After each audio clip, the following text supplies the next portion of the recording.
नमस्कार, स्वागत है आप सभी का इस बुलेटिन में। मैं हूं नीलू। तो बुलेटिन की शुरुआत 4 बड़ी खबरों के साथ, जिन पर आज सबकी निगाहें टिकी रहेगी। राजधानी लखनऊ में प्रदेश बीजेपी कार्य समिति की बैठक हो रही है। बीजेपी के राष्ट्रीय अध्यक्ष जेपी नड्डा इस बैठक का वर्चुअल शुभारंभ करने वाले हैं और माना यह जा रहा है कि इस बैठक में जेपी नड्डा मिशन 2022 में जीत का मंत्र देंगे। उधर उत्तर प्रदेश में सियासी जमीन की तलाश में जुटी कांग्रेस महासचिव प्रियंका गांधी 3 दिन के उत्तर प्रदेश दौरे पर हैं। इसलिए 2022 के लिए चुनावी रणनीति तैयार करने के लिए प्रियंका गांधी 3 दिन लखनऊ में डेरा डालेंगी और सुप्रीम कोर्ट में आज कांवड़ यात्रा मामले को लेकर सुनवाई होगी। उत्तर प्रदेश में कांवड़ यात्रा की इजाजत दिए जाने पर सुप्रीम कोर्ट ने स्वतः संज्ञान लेते हुए उत्तर प्रदेश सरकार को एक नोटिस जारी कर जवाब मांगा है।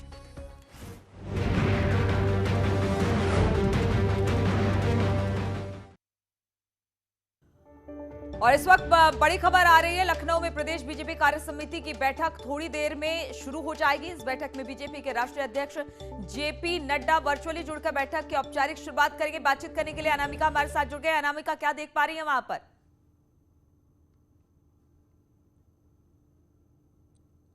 फिलहाल अभी कुछ देर के बाद जो बैठक शुरू होने वाली है उसको लेकर के उसमें शामिल होने के लिए प्रदेश भर के जो कार्यकर्ता, पदाधिकारी और जो बड़े नेता हैं वो यहाँ पे लगातार पहुंच रहे हैं। डिप्टी सीएम केशव मौर्य पहुंच चुके हैं, डिप्टी सीएम दिनेश शर्मा पहुंच चुके हैं, सरकार के तमाम मंत्री भी यहाँ पर पहुंच चुके हैं और अब मुख्यमंत्री योगी आदित्यनाथ के आने का अलर्ट भी हो गया है। इस वक्त मैं बीजेपी मुख्यालय पर मौजूद हूँ और तस्वीर ये बता रही है कि देखिए सिक्योरिटी जिस लिहाज से अलर्ट हो गई है और अब मुख्यमंत्री योगी आदित्यनाथ के गाड़ियों के काफिले की जो आवाज है वो मैं सुन पा रही हूँ। कुछ देर में आपको तस्वीरों में भी दिखाई देंगे मुख्यमंत्री योगी आदित्यनाथ, जो खास तौर पे कार्य समिति की बैठक में शामिल होने के लिए बीजेपी मुख्यालय पर पहुंच रहे हैं। 11:30 बजे जेपी नड्डा के संबोधन के साथ ही कार्य समिति की बैठक की शुरुआत हो जाएगी, जो दिन भर चलेगा और अलग अलग सत्र होंगे, सबके अलग अलग संबोधन होंगे। 2022 के चुनाव के लिहाज से ये बैठक काफी महत्वपूर्ण, क्योंकि 6 महीने चुनाव से पहले ये जो बैठक हो रही है इसमें रूपरेखा तैयार की जाएगी 2022 के चुनाव के लिहाज से, जिसमें शामिल होने के लिए तमाम दिग्गज नेताओं के साथ साथ मुख्यमंत्री योगी आदित्यनाथ भी खुद यहां पर मौजूद रहेंगे। कुछ देर के बाद आपको दिखाई भी देंगे वो।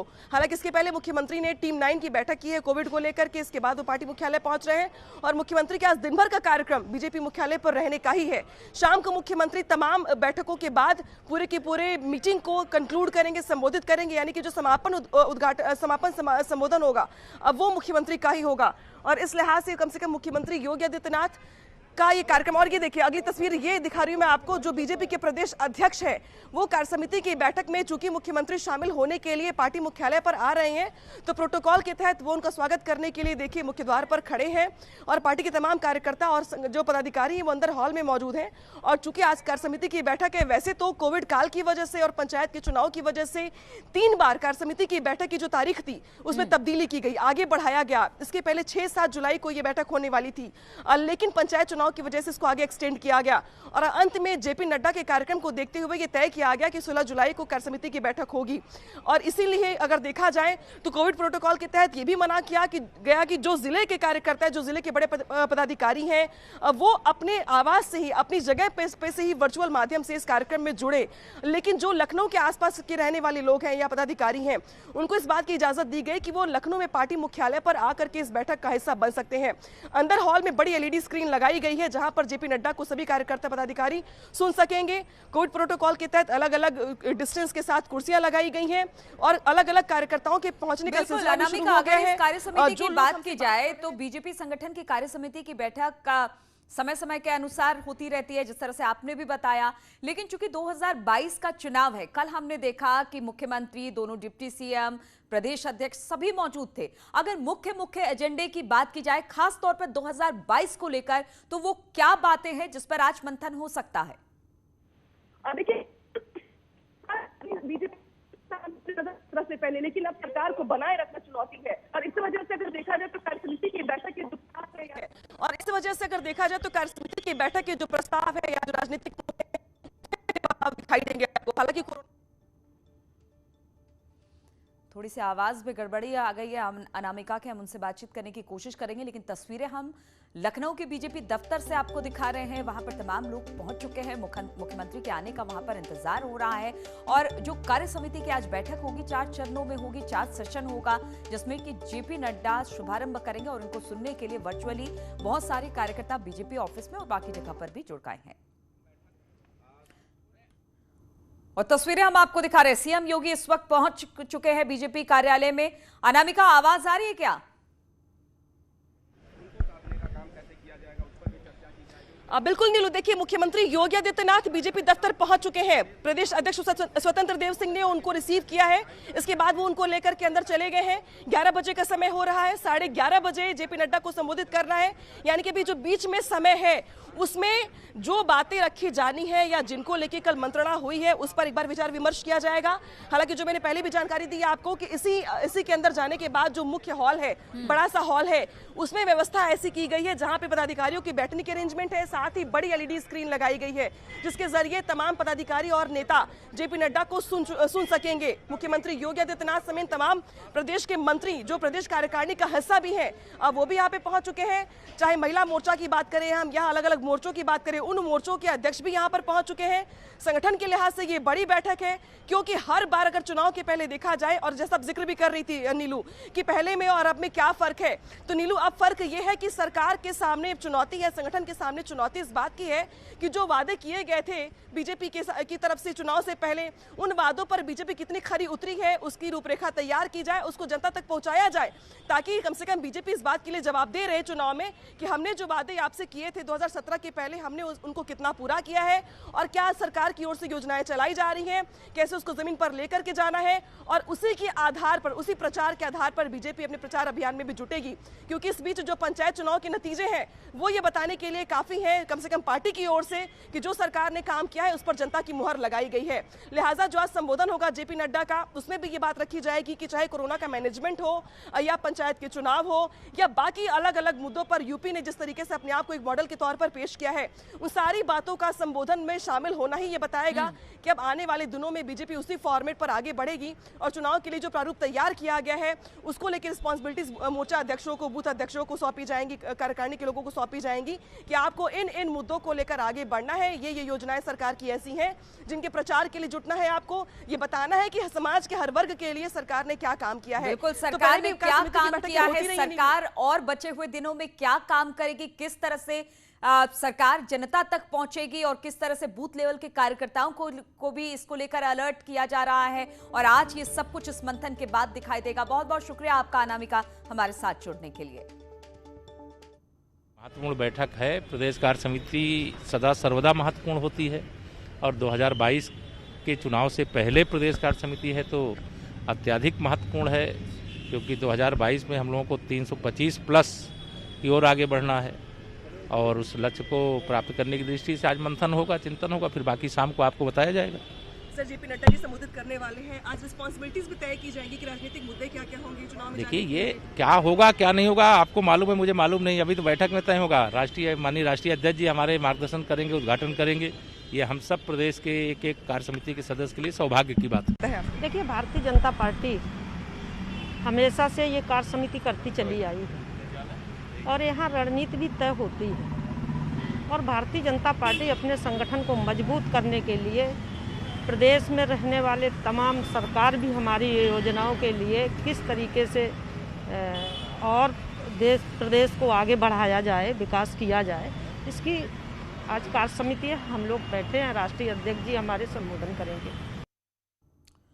और इससे पहले की बात की जाए तो सीएम योगी आदित्यनाथ ने आज सीएम आवास पर जनता दरबार लगाया। जनता दरबार में फरियादियों की फरियाद उन्होंने सुनी है। सीएम योगी ने उनकी समस्याएं सुनी। मुख्यमंत्री योगी ने सभी फरियादियों की समस्याएं सुनी और फिर संबंधित अधिकारियों को जल्द समस्या के निपटारे के लिए भी कहा, समाधान के निर्देश भी दिए हैं। तो जनता दरबार, अभी गोरखपुर में गए थे तो वहां पर भी जनता दरबार लगाया और दरबार में आए लोगों के फरियाद को सुना, और आज लखनऊ में भी सीएम आवास पर जनता दरबार सीएम की तरफ से लगाया गया था।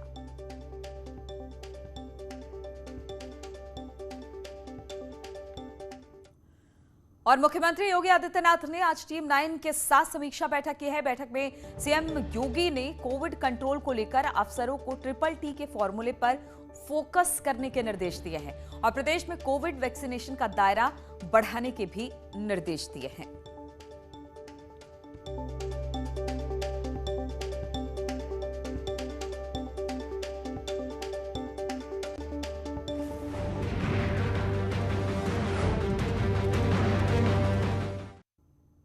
और अब बात प्रियंका के लखनऊ दौरे की। तो कांग्रेस महासचिव प्रियंका गांधी आज 3 दिन के उत्तर प्रदेश दौरे पर रहेंगी।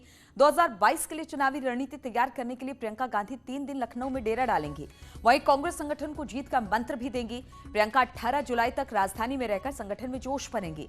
प्रदेश पदाधिकारियों के साथ वो जिला और शहर अध्यक्षों के साथ भी बैठक करेंगे और फिर वहां से भी फीडबैक लेंगी। चुनाव से पहले पार्टी में नाराजगी और गुटबाजी भी दूर करने का प्रयास प्रियंका की तरफ से रहेगा। हालांकि बीजेपी के दौरे को पॉलिटिकल टूरिज्म करार दे रही है। यूपी प्रभारी व कांग्रेस महासचिव प्रियंका गांधी वाड्रा आज 3 दिवसीय अपने लखनऊ दौरे पर हैं। लगभग 12 बजे वो एयरपोर्ट पहुंचेंगी और एयरपोर्ट से सीधे गांधी प्रतिमा जीपीओ पहुंचकर माल्यार्पण करने के बाद पार्टी दफ्तर पहुंचेंगी। ऐसे में कार्यकर्ताओं में दुगना उत्साह देखने को मिल रहा है। राजधानी लखनऊ में तमाम जगह प्रियंका गांधी के पोस्टरों से ये शहर पटा हुआ है। कार्यकर्ताओं में दुगना उत्साह है व उमंग है। जहां आज लगभग 1.5 साल बाद प्रियंका गांधी वाड्रा दिसंबर 2019 के बाद में, कोरोना काल के बाद में लखनऊ पहुंच रही हैं। कार्यकर्ताओं में दुगना उत्साह देखने को मिल रहा है। पार्टी पर सुबह से ही कार्यकर्ताओं के पहुंचने का रेला लगा हुआ है। साथ ही साथ में तमाम कार्यकर्ता वहां पर प्रियंका गांधी वाड्रा से मिलने के लिए भी अपनी कवायदों में लगे हुए हैं। ऐसे में जहां चुनावी घोषणा पत्र को लेकर के भी तैयारियां जोरों पर हैं, वहीं बूथ, ब्लॉक और मंडल स्तर के अधिकारियों से भी प्रियंका गांधी वाड्रा मुलाकात करेंगी। ऐसे में देखने वाली बात यह होगी कि जहां कार्यकर्ताओं को वो मिशन 2022 के लिए गुरु मंत्र देंगी, वहीं कांग्रेस कार्यकर्ता इसको कितनी जमीनी हकीकत बना पाते हैं। कैमरा गोपी के साथ प्रशांत किशोर पांडे, न्यूज़ 18 लखनऊ। हम समाजवादी लोग उत्तर प्रदेश में सामाजिक न्याय की लड़ाई लड़ते हैं, समाज के विकास की बात करते हैं, समाज को आगे ले जाने की बात करते हैं, हर व्यक्ति को अपने पैरों पे खड़े होने की बात करते हैं, युवकों को रोजगार मिले, महंगाई कैसे कम हो, कैसे हमारा उत्तर प्रदेश उत्तम प्रदेश बने, कैसे उत्तर प्रदेश अपने पैरों पे खड़ा हो, इसकी राजनीति हम लोग करते हैं। कौन नेता आता है, कौन नेता जाता है, कौन किससे गठबंधन करता है, ये समाजवादियों को इससे कोई मतलब नहीं है। समाजवादी नेताओं की चिंता नहीं करते, वो जनता की चिंता करते हैं। तो कांग्रेसियों ने स्वागत की तैयारी कर ली है। पोस्टर बैनर से पट गया है लखनऊ। प्रियंका आज वहां पर पहुंचने वाली हैं और चुनाव के लिहाज से यानी 2022 के लिहाज से आज ये काफी अहम प्रियंका का ये दौरा बताया जा रहा है। 3 दिन तक रुकेंगी लखनऊ में और इस दौरान पार्टी संगठन के कार्यकर्ताओं के साथ भी उनकी बातचीत और बैठक होगी।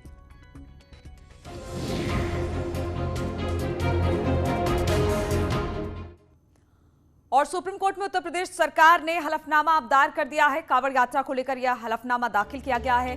कांवड़ यात्रा पर पूरी तरह से रोक नहीं होगी। उत्तर प्रदेश सरकार ने अपने हलफनामे में लिखा कि सांकेतिक कांवड़ यात्रा होगी। कांवड़ यात्रा के लिए गाइडलाइन बनाई जाएगी।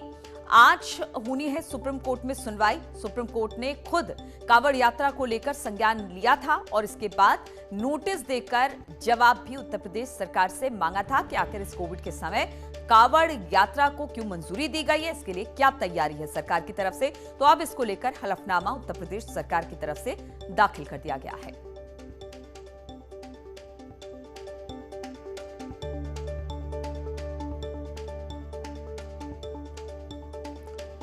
तो उत्तर प्रदेश सरकार ने अपनी तरफ से हलफनामा दाखिल कर दिया। उन्होंने लिखा है कि कोविड प्रोटोकॉल को देखते हुए यात्रा को मंजूरी दी गई है। साथ ही ये एक सांकेतिक कांवड़ यात्रा होगी, इसके लिए पूरी तैयारी कर ली गई है। हालांकि आज इस पर सुप्रीम कोर्ट सुनवाई करेगा और सुनवाई के बाद क्या कुछ सुप्रीम कोर्ट की तरफ से ऑर्डर निकलकर सामने आता है, इसी पर कांवड़ यात्रा का भविष्य टिका हुआ है। तभी कांवड़ यात्रा होगी। लेकिन उत्तर प्रदेश सरकार ने अपनी तरफ से कह दिया है कि कोविड प्रोटोकॉल का ध्यान में रखते हुए कांवड़ यात्रा को करने की इजाजत दी गई है और ये एक सांकेतिक यात्रा होगी। और रुकेंगे छोटे से ब्रेक के लिए, लेकिन आपको बता दें कि बढ़ाइएगा जोश जब ओलंपिक में उतरेंगे मैन इन ब्लू। आप भी पहनिए। और बॉलीवुड की दिग्गज अदाकारा सुरेखा सीकरी का 75 साल की उम्र में निधन हो गया। आज सुबह दिल का दौरा पड़ने की वजह से उनका निधन हुआ।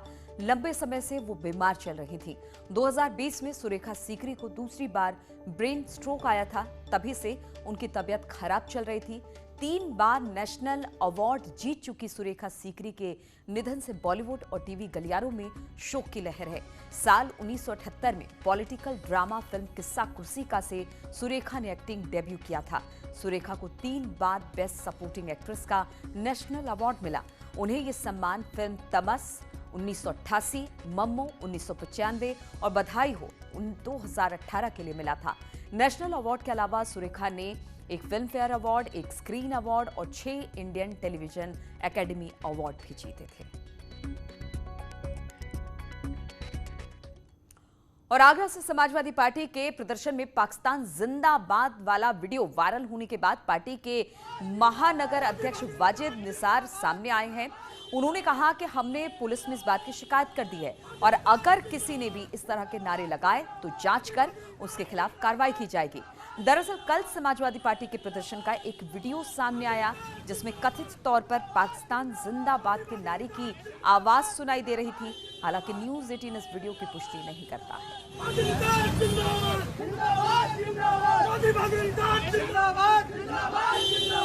हमारे संज्ञान में सोशल मीडिया से इसकी जानकारी हुई, हम तुरंत एसपी सिटी साहब को अपने लेटर पैड पे उस कथित व्यक्ति के खिलाफ कार्रवाई की मांग को लेकर एक एप्लीकेशन दे के आए कि इस आदमी को चिन्हित किया जाए, जांच की जाए और अगर जो इसने ऐसा किया है तो इसके खिलाफ कार्रवाई की जाए। उत्तर प्रदेश के पूर्व मुख्यमंत्री श्री अखिलेश यादव जी ने क्या कार्रवाई की है, कल का यद्यपि उनका प्रदर्शन पूरी तरह से फ्लॉप रहा है, लेकिन पाकिस्तान जिंदाबाद का नारा लगाने वालों के खिलाफ तो पुलिस और कानून के अंतर्गत कार्रवाई करेगी।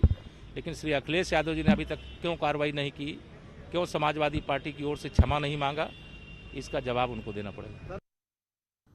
और डिप्टी सीएम केशव प्रसाद मौर्य ने कहा कि कानून तो कार्रवाई करेगा, लेकिन अखिलेश यादव ने अभी तक कोई कार्रवाई नहीं की है। और अब आपको देश में कोरोना का अपडेट भी देते चले। 24 घंटे में 38,949 नए मामले सामने आए हैं, जबकि 40,026 लोग ठीक भी हुए हैं। वहीं 24 घंटे में 542 लोगों की मौत हुई है।